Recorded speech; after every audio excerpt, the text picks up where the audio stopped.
இதை தாண்டி எல்லாருமே எம்ஜிஆர் அவர்கள் ஈஸியா ஜெயலலிதா அவர்களை உள்ள கொண்டு இங்க அஇஅதிமுக ஜெயிக்க வச்சுட்டாங்க. அதுக்கப்புறமா இவங்க அந்த கட்சியை டேக் ஓவர் பண்ணிட்டு கொண்டு போயிட்டாங்க அப்படின்னு சொல்லிட்டு நிறைய பேர் விமர்சனங்கள் மூலியமாலாம் சொல்றதெல்லாம் கேட்டிருப்போம். ஆனா உண்மை என்ன அப்படின்னா 1984 தேர்தல் நடக்குது. இந்த தேர்தலோட இது என்ன அப்படின்னா எம்ஜிஆர் அவர்கள் சிறுநீரக கோளாறு காரணமா மருத்துவமனையில் அனுமதியில் இருக்காரு. இன்னொரு பக்கம் பார்த்தீங்கன்னா இந்திரா காந்தி அவர்கள் இறந்த சமயம்.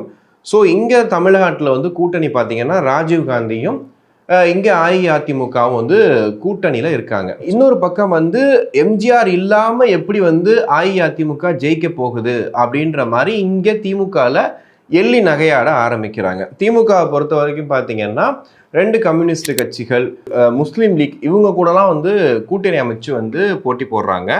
இன்னொரு பக்கம் அஇஅதிமுக ராஜீவ்காந்தி அவர்களை கூட்டணி கழிச்சு போட்டி போடுறாங்க. இப்படி இருக்கும்போது எம்ஜிஆர் வரமாட்டாரு, எம்ஜிஆர் அங்க இறந்து போயிட்டாரு, நீங்க நம்பாதீங்க, திமுக தான் ஆட்சி அமைக்க போது, எங்களுக்கு வாக்களிங்கன்னு சொல்லி திமுக பிரச்சாரத்தை மேற்கொள்றாங்க. ஜெயலலிதா அவர்களும் பிரச்சாரத்துக்கு வரமாட்டாங்க அப்படின்ற மாதிரி சொல்லிட்டாங்க.